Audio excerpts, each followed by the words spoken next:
Hello and welcome back to LEGO Bricks. My name is Clay. Thank you for tuning in to another video update. As you can see behind me, the stadium isn't quite all put back together following Brick World Chicago, which happened a while ago. I know. Summer plans get in the way of things. Also, I did have to order bricks too, so that added to it. But you may think, this is preventing me from building the stadium just around it, and that is true. It is. But it's all according to plan.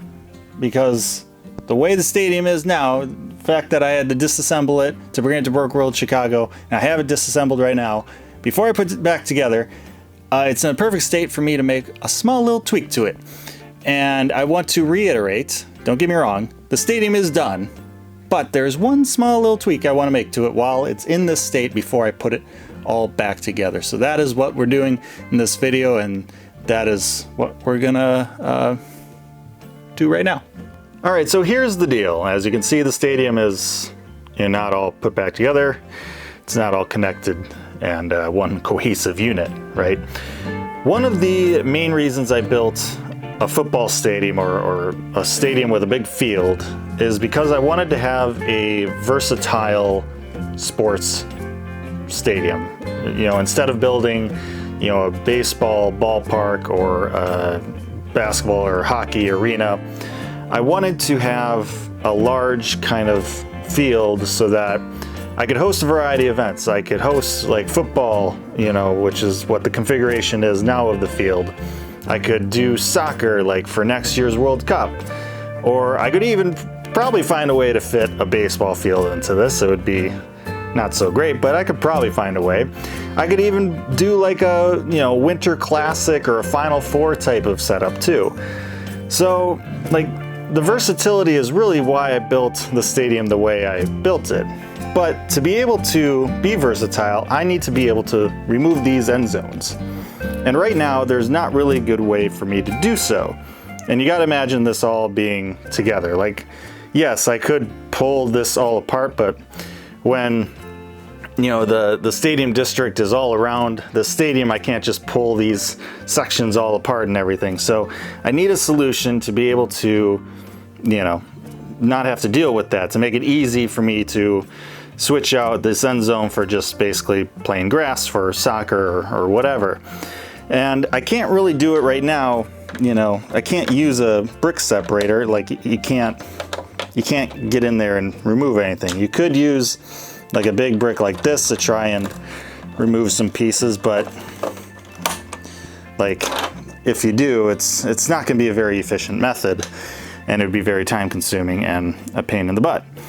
So what I'm going to do, at least with the end zone where the lettering is, because I think I can get away with just removing these pieces. There's not that many here, but the lettering parts is complicated in terms of how many pieces it uses. So pulling all that out one by one is not super fun.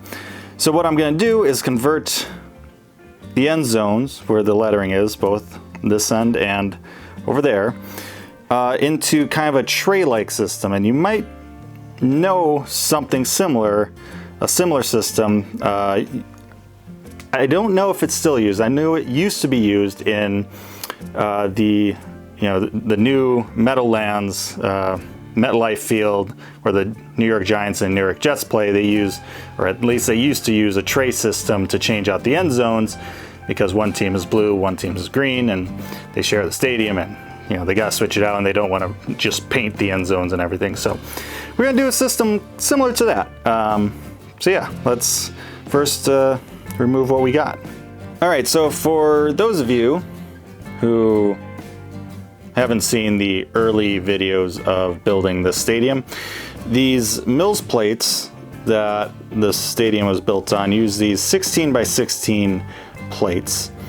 And yeah, I don't want the trays to be 16 by 16. They don't need to be that large. So we're going to change how these plates are, built. These Mills plates, at least, this section here, we're going to use some 8 by 8s and then kind of have an open area where the tray system is going to be. So we can't use the 16 by 16. We're just going to have to make it a little bit smaller, rearrange it. All right, so as you can see, it's a little bit Lionel messy here. Got the mills plates reworked. And as an amendment from what I said earlier, on this end, it's worked out to be using 8x8 plates and then have the gap here. Because of how the stadium is offset from the mills plates, as you see here, 8x8s don't really work on this end, the other end here, for where the end zone is laid out. So we're using 6x8 plates to create the gap. 6x8 plates over here as well, 2 rows on each side, and then the gap in between. So the mills plates are redone. Now we just need to start reassembling the actual field and everything on top of it. So let's do that. All right, so we have the field all transposed onto the new mills plates with the gaps. All the grass is there on both ends, as you can see. And now what's left is to take the end zone designs, because they're still on the old 16 by 16 plates. We're gonna put them on these new, let me focus in on this bad boy. I'm doing this all with one hand here. These new trays that are 2 6x8 plates that are reinforced on the bottom. So we'll put all the new end zone designs on these guys. There'll be 4 of them per end zone. And we'll put some tiles on the bottom of these crevasses here, and these trays will then just sit right on top. And there might be some friction fitting them in, but essentially they'll just sit right on top. So let's do that. And voila, look at that. Looks pretty familiar, right? Looks like the end zones are all built in. I reattached all the mills plates just to give it its final form here, to show you the true firepower of this tray system, how it's actually gonna work. No shortcuts. But yeah, these end zones look like they're built in like they were before. But now we can just use a brick to grab the trays, or at least the first tray, and then you can just take the rest out.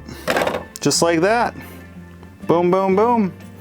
Simple stuff. Now, obviously, you know, the rest of the end zone will need to be, you know, manually taken out by piece, but taking out, you know, 1x6s and 1x4s, those are pretty trivial.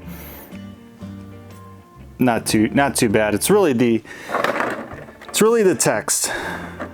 The areas where the text is that I really wanted to have a solution for with this tray system, so that, you know, if I want to make an end zone that has different text, maybe it's a different team, maybe it's like a championship game, maybe it's the superb owl, you never know.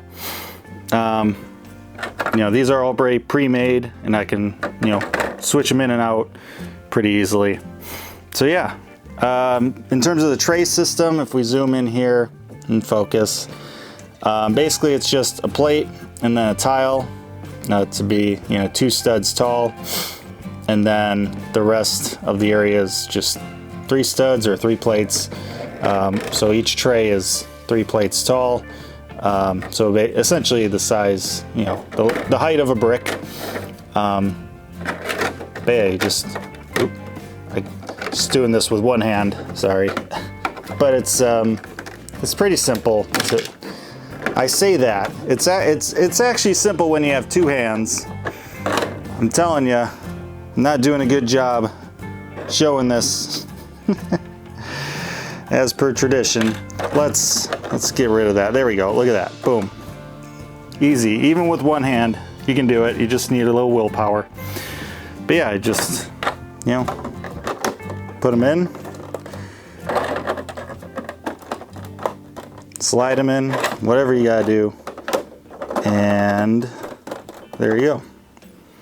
Just like before. Just like before. So yeah, that's it. Time to, you know, put the stadium all back together. I won't do that in this video. You guys know what it looks like. But now I'm able to, once the stadium is put back together, I can start working on the stadium district around it. Now that I got this trace system all done. And I think what I'm going to do is I'm going to start over here with kind of this area here, all the way down here, and I'll tile up all this area too, but have some shrubbery probably too. But this space, all this space, I'm thinking I'm going to do kind of a, just kind of a greenery park space with some trees and maybe some pathways and features like that, some landscaping features, because the rest of the stadium district's going to be buildings. Might as well have a little bit of green space too in here. So that's kind of the plan. That's the next steps from here on out. But in terms of what we set out to accomplish in this video, we have done it. The trace system is a go. It's real and it's spectacular. Thank you so much for watching. Let me know your thoughts down in the comment section below. Like, share, and subscribe. Appreciate that as always. But most importantly, stay safe, make good decisions, and keep on building.